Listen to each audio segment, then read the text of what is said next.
Hello dear aspirants, આપ સર્વેનું અમારી YouTube channel game changing સાયકોલોજીમાં હાર્દિક સ્વાગત છે.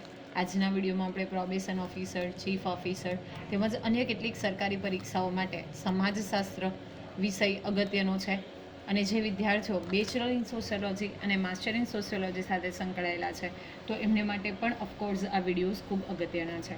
અને આજનો વિડીયો જે છે એ 92મા નંબરનો વિડીયો છે. જો અગાઉના વિડીયોઝ તમે જોયા ન હોય તો પ્લેલિસ્ટમાં જઈને એ વિડીયોઝ પણ ચેક કરી લેશો. ઓકે, સામાજિક સમસ્યાઓ એટલે શું અને સાથે સાથે સામાજિક સમસ્યા ઉદ્ભવવાના કારણો અને પ્લસ આપણે જે જાતીય અસમાનતા જોવા મળે છે, એટલે કે જે સ્ત્રી પુરુષોનું પ્રમાણ જે છે એમાં નોંધપાત્ર ઘટાડો જોવા મળે છે, તો એ અંગે આપણે ડિટેલમાં ચર્ચા કરી હતી. પ્લસ એઇડ્સ જે છે એના વિશે ચર્ચા કરી હતી. હવે આજના વિડીયોની અંદર આપણે એઇડ્સની વિપરીત અસરો કઈ કઈ છે તો એ અંગેની આપણે ચર્ચા કરવાના છીએ. તો આપણે અગાઉના વિડીયોમાં એઇડ્સના કારણો વિશેની ચર્ચા કરી હતી. તો એક બાબત એના ઉપરથી એકદમ ક્લિયર છે કે એઇડ્સ એ માત્ર વ્યક્તિગત સમસ્યા નથી, પરંતુ તેનો સીધો સંબંધ જે છે એ વ્યક્તિ ઉપરાંત સમાજ અને સંસ્કૃતિની સાથે પણ છે.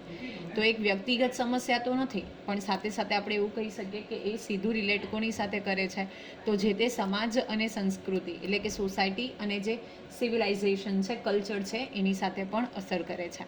આ અર્થમાં જોઈએ તો એઇડ્સગ્રસ્ત દર્દીઓનું વધુ પ્રમાણ કોઈ પણ રાષ્ટ્ર કે સમુદાય માટે વિપરીત અસર પહોંચાડે છે. એટલે કોઈ પણ દેશ હોય, કોઈ પણ રાષ્ટ્ર હોય, કોઈ પણ સમુદાય હોય, એટલે કે કોઈ પણ કમ્યુનિટી હોય, તો ઇન ધેટ કેસ આની જે નેગેટિવ ઇફેક્ટ જે છે એ સૌથી વધુ જોઈ શકીએ છીએ. આપણે અગાઉના વિડીયોમાં પણ જોયું હતું કે એઇડ્સ થવાનું જે મુખ્ય કારણ છે એ અસલામત જાતીય સંબંધ છે. આથી જ્યારે કોઈ વ્યક્તિના રક્ત પરીક્ષણમાં એચઆઈવીનો રિપોર્ટ પોઝિટિવ આવે તો તે વ્યક્તિ પ્રકારની શરમ અને સંકોચ અનુભવે છે. સામાજિક પ્રતિષ્ઠાને ઝાંખપ લાગવાના ભયથી તે પોતાની આ વાત કોઈને નથી કહી શકતી અને આ પરિસ્થિતિ તેના માટે અસહ્ય બને છે. વળી એઇડ્સગ્રસ્ત દર્દી સાથે લોકો જે છે એ ઉપેક્ષા પરિવર્તન કરે છે. જ્યારે કોઈ વ્યક્તિનું રિપોર્ટ પોઝિટિવ આવે છે તો એ એક પ્રકારની શરમ અને સંકોચ અનુભવે છે. એને એવું હોય છે કે મારી જે પ્રતિષ્ઠા છે, આબરૂ છે, એમાં ઝાંખપ લાગશે. ઓકે, લોકો કઈ નજરથી જોશે, તો એને કારણે એ વ્યક્તિ માટે જે પરિસ્થિતિ છે એનો સામનો કરવો અસહ્ય બની જાય છે. અને પ્લસ બીજી વાત કરીએ તો આપણે એઇડ્સગ્રસ્ત દર્દી જે છે એની સાથે લોકો ઉપેક્ષાભર્યું પણ વર્તન કરે છે, નેગ્લેક્ટ કરે છે. એઇડ્સને કારણે થતા મૃત્યુઓમાં બાળ મૃત્યુદર અને માતાનો મૃત્યુદર વસ્તીશાસ્ત્રીય પરિવર્તનો નિપજાવે છે. વિધવાઓના અનેક પ્રશ્નો ઊભા થાય છે. એઇડ્સની સારવાર અત્યંત ખર્ચાળ હોવાથી વ્યક્તિના પરિવારથી લઈને રાષ્ટ્રના આર્થિક માળખાને પણ નુકસાન પહોંચાડે છે. પ્લસ જો આપણે બેઝિકલી આ એઇડ્સની સારવાર એટલે કે ટ્રીટમેન્ટની વાત કરીએ તો ઇટ ઇઝ વેરી એક્સપેન્સિવ. તો એને કારણે જે તે પરિવારને તો ખર્ચનો સામનો કરવો જ પડે છે, પ્લસ રાષ્ટ્રના પણ આર્થિક માળખાને એનાથી નુકસાન પહોંચે છે. અગાઉ આપણે જોયું એ પ્રમાણે ભારતમાં એઇડ્સ થનાર વ્યક્તિઓ મોટેભાગે 15થી 49 વર્ષની વય જૂથની છે. પરિણામે રાષ્ટ્રના વ્યાપાર, ઉદ્યોગ અને શિક્ષણ પર તેની વિપરીત અસર પણ પડે છે. ઓકે, તો 15થી 49 વર્ષનું જે યુવા જૂથ છે એ આપણે ત્યાં સૌથી વધુ એઇડ્સથી પીડિત છે. અને એટલા માટે જો આપણે રાષ્ટ્રનો વ્યાપારની વાત કરીએ, બિઝનેસ, ઉદ્યોગ, ઇન્ડસ્ટ્રીઝ અને શિક્ષણ, એજ્યુકેશન, તો એની પર એની અસર થાય છે. આ રોગની કોઈ દવા કે રસી શોધાઈ નથી અને એટલે એને લગતા સંશોધનો કરવા માટે તેમાં સામાજિક જાગૃતિ લાવવાના પ્રયાસો પણ ખર્ચાળ સાબિત થાય છે. પ્લસ એને કેવી રીતે કંટ્રોલમાં કરી શકાય એ અંગે આપણી પાસે કોઈ દવા કે રસી જે છે એટલે કે વેક્સિન છે એ અવેલેબલ નથી. એટલા માટે લોકોને અવેર કરવા માટે, સામાજિક જાગૃતિ લાવવા માટેના જે પ્રયાસ, એફર્ટ્સ કરવામાં આવે છે તો એ પણ ઘણા ખર્ચાળ જે છે એ સાબિત થયા છે. હવે આપણે જોઈએ એઇડ્સની અટકાયત અથવા તો એનું નિયંત્રણ. તો એઇડ્સના કારણો અને અસરો પરથી આપણે જોયું બેઝિકલી કે આ સમસ્યાને નિયંત્રિત કરવામાં ન આવે તો તેનાથી અનેક સામાજિક પ્રશ્નો સર્જાય છે. વળી એઇડ્સને દૂર કરવાની કે નાબૂદ કરવાની કોઈ દવા કે રસી હજુ શોધાઈ નથી, એટલે એને નિયંત્રણમાં લાવવાનું અથવા તો નિયંત્રિત કરવાનું જે કાર્ય છે એ કઠિન છે. પ્લસ આપણે ત્યાં ઘણા બધા સામાજિક પ્રશ્નો એને કારણે સર્જાય છે અને એઇડ્સને દૂર કરવાની કેવી રીતે એને આપણે ઓવરકમ કરી શકીએ તો એ અંગેની આપણી પાસે નથી તો કોઈ દવા કે નથી હજી સુધી વેક્સિન શોધાઈ, અને એટલે માટે એને કંટ્રોલ કરવાનું કાર્ય જે છે એ ખૂબ કઠિન છે. આવા સંજોગોમાં એઇડ્સને ફેલાતો અટકાવવો એ જ એનો શ્રેષ્ઠ ઉપાય છે, ઈલાજ છે. લોકોમાં એઇડ્સ અંગે વૈજ્ઞાનિક જાગૃતિ કેળવાય અને એઇડ્સ થવાનું જોખમ ઘટે તેવા પગલાં એઇડ્સને ફેલાતો અટકાવે છે. ઓકે, હવે આપણી પાસે બીજો કોઈ ઓપ્શન નથી, તો એને ફેલાતો અટકાવવો એટલે કે કેવી રીતે એનું સ્પ્રેડ થતાં એને આપણે અટકાવી શકીએ. This is important. ઓકે, અને લોકોમાં વૈજ્ઞાનિક જાગૃતિ આવે અને એડ્સ થવાનું જોખમ ઘટે એવા જે પગલાં છે એ જ એડ્સને ફેલાતો અટકાવી શકે છે. એડ્સને ફેલાતો અટકાવવા માટે કઈ કઈ બાબતો અસરકારક છે તો એ વિશેની આપણે જાણકારી મેળવીએ. તો એડ્સ થવા પાછળનું સૌથી મહત્ત્વનું કારણ અસલામત જાતીય સંબંધ છે. આથી સલામત જાતીય સંબંધ એડ્સને ફેલાતો અટકાવનારું સૌથી મહત્ત્વનું પરિબળ છે. એક જ વફાદાર સાથી સાથેનો જાતીય સંબંધ અને જાતીય સંબંધ દરમિયાન નિરોધનો ઉપયોગ એડ્સને અટકાવવામાં મહત્ત્વપૂર્ણ ભૂમિકા ભજવે છે. ઓકે, નેક્સ્ટ છે એચઆઈવીનો ચેપ ધરાવતી વ્યક્તિ રક્તદાન કરે તો તેના રક્તથી અન્ય વ્યક્તિને એચઆઈવીનો ચેપ લાગી શકે છે. આથી આકસ્મિક સંજોગોમાં જ્યારે લોહીની આવશ્યકતા ઊભી થાય ત્યારે એચઆઈવીનું પરીક્ષણ કરેલ બિનચેપી લોહી લેવાનો આગ્રહ રાખો. હવે માનો કે એચઆઈવી ગ્રસ્ત કોઈ વ્યક્તિ છે અને એ પોતે બ્લડ ડોનેટ કરે છે, તો એનું જે રક્ત છે, એનું બ્લડ છે, એ જે જરૂરિયાતમંદ આકસ્મિક સંજોગોમાં લોહી કોઈકને જરૂર છે અને એને ચડાવવામાં આવે તો એને પણ એ ચેપ લાગે છે. એટલા માટે એચઆઈવીનું પરીક્ષણ કરેલું હોય એવું બિનચેપી, એટલે કે જે સ્પ્રેડેબલ ડિસીઝ નથી, ઓકે, એટલે કે જે સ્પ્રેડ ન થાય તો એવું જે લોહી છે એ લેવાનો આપણે હંમેશા આગ્રહ રાખવો જોઈએ. એચઆઈવીના દર્દી માટે ઉપયોગમાં લેવાય ઇન્જેક્શનની સિરિંજ, સોય કે અન્ય તબીબી સાધનો તંદુરસ્ત વ્યક્તિની સારવાર માટે ઉપયોગમાં ન લેવા. રસીકરણના કાર્યક્રમોમાં કે દાક્તરી તપાસમાં પણ જંતુમુક્ત તબીબી સાધનો જ ઉપયોગમાં લેવા. કોઈક વ્યક્તિ કે જે એચઆઈવી પોઝિટિવ છે તો એના માટે જે કોઈ સાધનો છે, ઇન્જેક્શન છે, સિરિંજ છે, સોય છે કે બીજા કોઈ પણ સાધનો, મેડિકલ ટૂલ જે યુઝ કરાયેલા છે તો એને બીજાની સારવાર માટે ઉપયોગમાં ન લેવા. અને રસીકરણના કાર્યક્રમો હોય કે જો ડૉક્ટર ચેકઅપ હોય તો એમાં પણ હંમેશા જંતુમુક્ત તબીબી સાધનોનો જ ઉપયોગ કરવાનો આગ્રહ રાખવો જોઈએ. જુદા જુદા સંચાર માધ્યમો અને સંપર્ક માધ્યમો દ્વારા આ રોગ અંગેની લોકજાગૃતિ અને સામાજિક જાગૃતતા કેળવવી. દાખલા તરીકે દર વર્ષે 1 ડિસેમ્બરનો દિવસ જે છે વિશ્વ એડ્સ દિવસ તરીકે ઉજવાય છે. તો આ પણ અગત્યનું છે કે અનેક જે મીડિયાઝ છે, ઓકે, જે માધ્યમો છે, મીડિયમ્સ છે, તો એના દ્વારા લોકોને માં લોક જાગૃતિ આવે અને સામાજિક જાગૃતિ આવે એ અંતર્ગત બેઝિકલી એફર્ટ્સ કરવા જોઈએ. અને એટલા માટે દર વર્ષે જે 1 ડિસેમ્બર છે એ વિશ્વ એડ્સ દિન એટલે કે વર્લ્ડ એડ્સ ડે તરીકે ઉજવાય છે. તો આ પૂછાયેલો ઘણી બધી વખત પીવાઈ ગયું છે. એચઆઈવી એડ્સનું નિયંત્રણ થાય તેવી દવા કે રસી શોધવા માટેના સંશોધનો હાથ ધરવા. હવે આપણી પાસે કોઈ એવી મેડિસિન કે વેક્સિન અવેલેબલ નથી તો એના માટે પણ આપણે એફર્ટ્સ કરી શકીએ. આ ઉપરાંત એડ્સને નિયંત્રિત કરવા માટે સરકારની કામગીરી પણ પ્રશંસનીય રહી છે.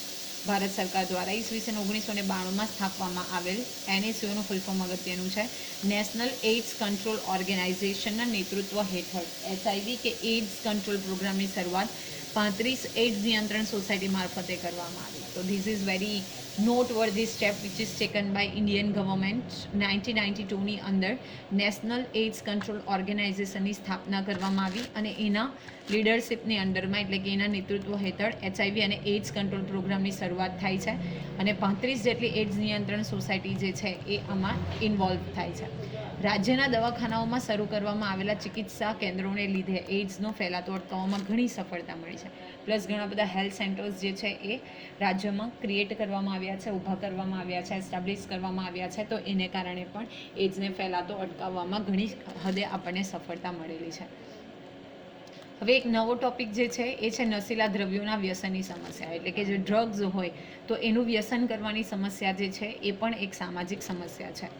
વિશ્વના પ્રત્યેક સમાજના માનવીની જીવનશૈલીનું અધ્યયન કરતાં એક બાબત સ્પષ્ટ થાય છે કે પ્રત્યેક સમાજમાં દરેક યુગે લોકોએ દ્રવ્યનો ઉપયોગ કરતા હતા જેનાથી નિરાશા, હતાશા, માનસિક તણાવનું પ્રમાણ ઘટતું હોય, જેનું સેવન કરવાથી કોઈ આનંદ અનુભવાતો હોય તથા જેનાથી સુખ દુઃખની અનુભૂતિમાં વધારો કે ઘટાડો થતો હોય.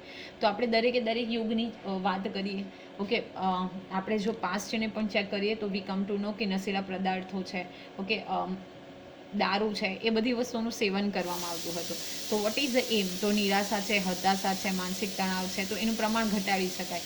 પ્લસ કોઈ આનંદ અનુભવાતો હોય અને સુખ દુઃખની અનુભૂતિમાં વધારો કે ઘટાડો થતો હોય, દુઃખ હોય તો એ ભૂલી જાય, સુખ હોય તો એમાં હેપીનેસ ઇન્ક્રીઝ કરવા માટે પણ લોકો જે છે એ આવી પાર્ટીઝ કરતા હોય છે. આ દ્રવ્યોના સેવનથી જે માનસિક અનુભૂતિ થાય છે એમાંથી નીચે મુજબના 5 પ્રકારના મનોઔષધીય પ્રભાવ ઉત્પન્ન થાય છે અને આ પ્રભાવ મેળવવા માટે જ આ વ્યક્તિ દ્રવ્યોનું સેવન કરે છે. તો 5 પ્રકારના જે મનોઔષધીય પ્રભાવ છે એ બેઝિકલી ઉત્પન્ન થાય છે અને એટલા માટે આ વ્યક્તિ જે છે એ દ્રવ્યોનું સેવન કરે છે. સૌપ્રથમ છે પીડામાંથી મુક્તિ, એટલે કે કોઈ પેઇન છે તો એમાંથી રિલીફ મેળવવાના પર્પઝથી. અનિચ્છનીય તથા કષ્ટ આપનારી ક્રિયાઓ અને ભાવનાઓ જેવી કે ચિંતા, અધૂરાઈ, થાક વગેરેમાં ઘટાડો કરવા. નેક્સ્ટ છે શરીરમાં શક્તિ તથા ઉર્જામાં વૃદ્ધિ તથા નિરાશા અને ઊંઘ ન આવવાની સ્થિતિને દૂર કરવા. નવી ચેતના તથા અનુભૂતિની પ્રાપ્તિ કરવા. માથા પરથી કામનું ભારણ હળવું કરવા અથવા તો સદાય પ્રસન્નતાની ભાવનાને જાગૃત કરવા. તો આ 5 બેઝિકલી આપણે વાત કરી મનો ઔષધીય પ્રભાવ જે છે એ ઉત્પન્ન કરવા માટે, પીડામાંથી મુક્તિ મેળવવા અથવા તો ચિંતા, અધૂરાઈ, ઉત્તેજના, થાક વગેરેમાં ઘટાડો કરવા, ઉર્જામાં વૃદ્ધિ કરવા, નિરાશા અને ઊંઘ ન આવવાની સ્થિતિને દૂર કરવા, નવી ચેતના અને અનુભૂતિની પ્રાપ્તિ કરવા અને કામનું ભારણ હળવું કરવા. આ બેઝિકલી આ વસ્તુઓને કારણે એટલે કે આમાંથી છુટકારો મેળવવા જે વ્યક્તિ છે એ આ ડ્રગ્સનું યુઝ કરે છે, ડ્રગ્સનું સેવન કરે છે. આપણે જોયું એ ભ્રામક પ્રભાવથી પ્રભાવિત થઈને યુવાનો જે છે એ નશીલા દ્રવ્યોનું સેવન કરે છે. ઈસવીસન 1925માં 25 પૂર્વે નશીલા દ્રવ્યોના સેવન માટે કોઈ પ્રતિબંધ ન હતો. તો 1925 એ પહેલાં જે આ ડ્રગ્સ છે તો એના સેવન એટલે કે એના યુઝ કરવા માટે કોઈ પણ પ્રકારનો પ્રતિબંધ ન હતો. પરંતુ ઈસવીસન 1925માં સંયુક્ત રાષ્ટ્ર સંઘના જીનીવા ડ્રગ કન્વેન્શનમાં આ નશીલા દ્રવ્યોના વ્યસન પર માઠા પરિણામો પર વિચાર કરવામાં આવ્યો અને રાષ્ટ્રસંઘે પોતાના સભ્ય દેશોને આ દ્રવ્યોના વેચાણ અંગે તથા ઉપયોગ ઉપર પ્રતિબંધ લાદવાની વાત કરી. તો આ પણ અગત્યનું છે. જ્યારે 1925માં સંયુક્ત રાષ્ટ્ર સંઘનું જે જીનીવા ડ્રગ કન્વેન્શન એટલે કે એક મિટિંગ ભરાય છે, જીનીવા ડ્રગ કન્વેન્શન, તો એમાં આ જે ડ્રગ્સ છે તો એના સેવનને કારણે કયા કયા વર્ડ્સ ઇફેક્ટ થાય છે એની ઉપર થિંકિંગ, ચર્ચા વિચારણા કરવામાં આવે છે. અને એની સાથે જેટલા સભ્ય દેશો ઇન્ક્લુડેડ હતા એ બધા જ જે સભ્ય દેશો છે તો એ આ ડ્રગ્સના વેચાણ ઉપર પ્રતિબંધ મૂકશે અને સાથે સાથે એના ઉપયોગ પર પણ પ્રતિબંધ મૂકશે એવી ત્યાં વાત કરવામાં આવે છે. સંયુક્ત રાષ્ટ્ર સંઘની વિશ્વ આરોગ્ય સંસ્થાએ નશીલા દ્રવ્યોના વ્યસનની વિશ્વવ્યાપી સમસ્યાને નિયંત્રિત કરવા માટે જે અભિયાન આરંભ્યું હતું તેની ફલશ્રુતિ રૂપે વિશ્વના તમામ દેશોમાં નશીલા દ્રવ્યોના વ્યસનને એક સામાજિક સમસ્યાના રૂપમાં જોવામાં આવે છે તથા આ સમસ્યાના નિયંત્રણ અને નિવારણ માટે પણ પ્રયત્ન કરવામાં આવે છે. હવે જ્યારે સંયુક્ત રાષ્ટ્ર સંઘ છે એટલે કે યુએન, યુનાઇટેડ નેશન્સ આ સ્ટેપ્સ લે છે અને વિશ્વવ્યાપી એક સમસ્યા હતી એને નિયંત્રિત કરવા માટે એટલે કે એને કંટ્રોલ કરવા માટે જે કોઈ પણ અભિયાન આરંભે છે, જેમ આપણે જોયું કે જીનીવા ડ્રગ કન્વેન્શનમાં જે કોઈ રૂલ્સ બનાવવામાં આવ્યા તો એને ફોલો કરવામાં આવે છે અને એક સામાજિક સમસ્યાના રૂપમાં જોવામાં આવે છે અને સાથે સાથે એનું નિયંત્રણ અને નિવારણ માટે પણ પ્રયત્ન કરવામાં આવે છે. અહીંયા તમે જોઈ શકો છો કે આ બધી જે સાઇન્સ છે દેટ ઇઝ પ્રોહિબિટેડ એટલે કે એની પર ક્રોસ કરેલી છે. ઓકે, જે ડ્રગ્સ છે, દારૂ છે, સિગારેટ છે, તો એ બધી વસ્તુનો ઉપયોગ કરવો એ પ્રતિબંધ છે. તો આશા રાખું છું કે આજના વિડીયોમાં તમને સમજ પડી હશે. વિડીયો પસંદ પડે તો વિડીયોને લાઇક કરી અને શેર કરવાનું ભૂલશો નહીં. અને આવા જ વધુ વિડીયોની અપડેટ્સ મેળવવા માટે even you can subscribe our YouTube channel game changing psychology. Thank you for watching the video. Have a nice day.